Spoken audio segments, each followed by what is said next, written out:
Chapter 18, Under the Weight of Glass.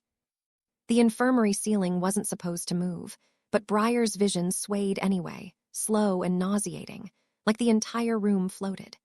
He lay stiffly on the medbay bed while soft ventilation hummed above him, circulating cool, filtered air through the recovery wing.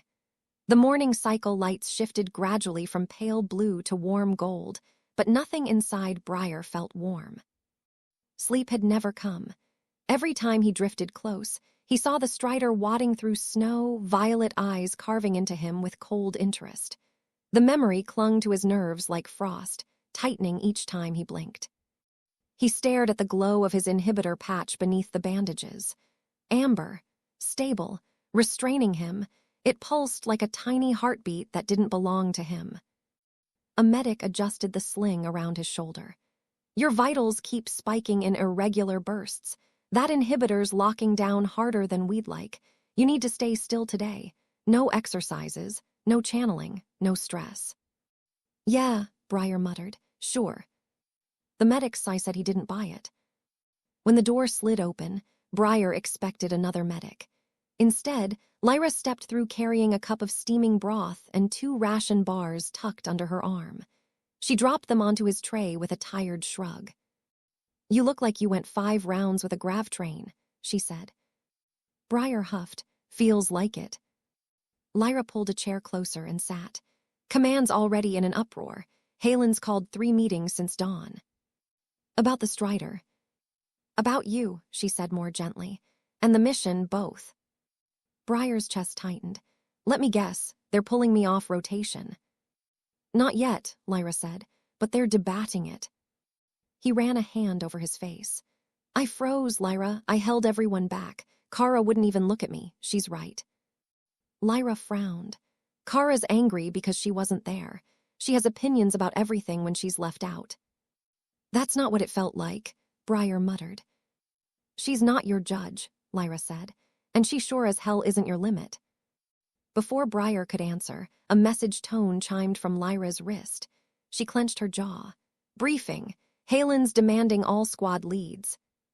She started toward the door, then paused and looked back at him.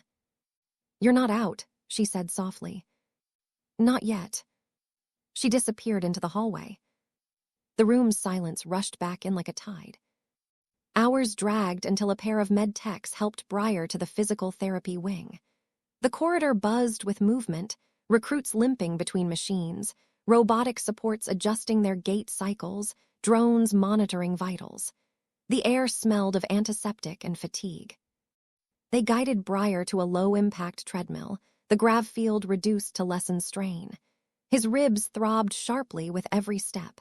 His shoulder twinged each time he breathed. Slow and steady, the therapist instructed. Briar nodded, but his body betrayed him.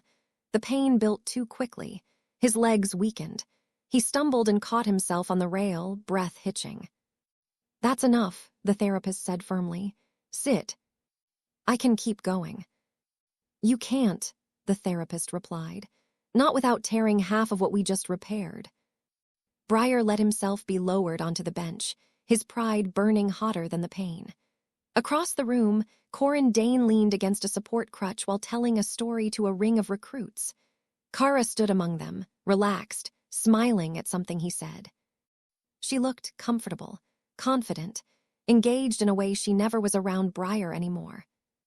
Kara didn't even glance his way. He tore his eyes away before she might notice him noticing. The therapists wheeled him back to the med bay. He didn't speak during the ride.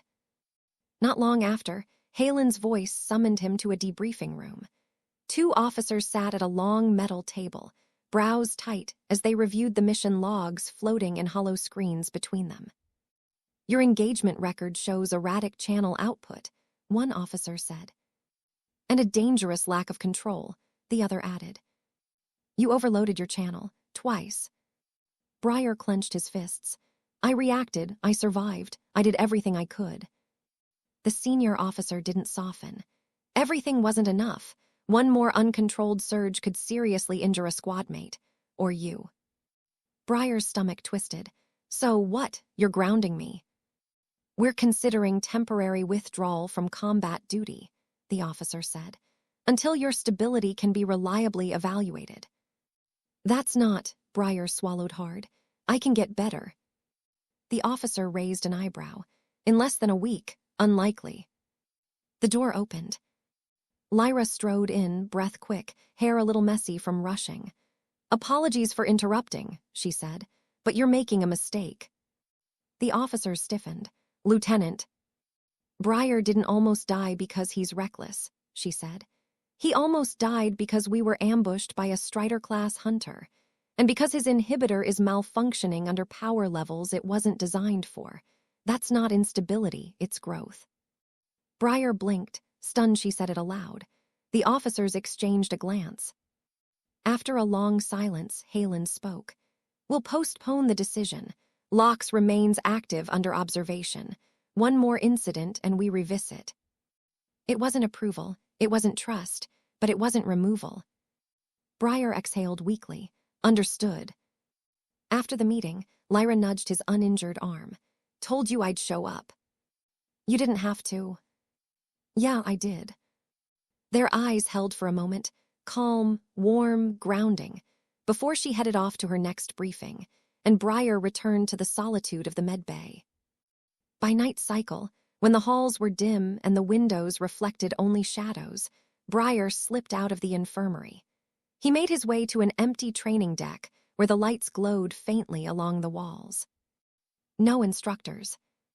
No recruits. No eyes watching him fail. He stood in the center of the room and lifted his good hand. A faint shimmer formed across his palm. The inhibitor pulsed. The effort burned. But he pushed harder. Light flickered. Pain flared. He pushed again. The inhibitor snapped into its danger spectrum glow. No, just hold, he hissed, forcing more power through the limiter. A sharp, electric crack tore through his chest. He collapsed. The world vanished. When he woke, he was in the medbay again, alarms flashing, medics scrambling, the inhibitor patch glowing an angry red. Something inside him felt different. Not free. Not strong. Just cracked, like a thin line running through the center of who he was. A fault line waiting to break open.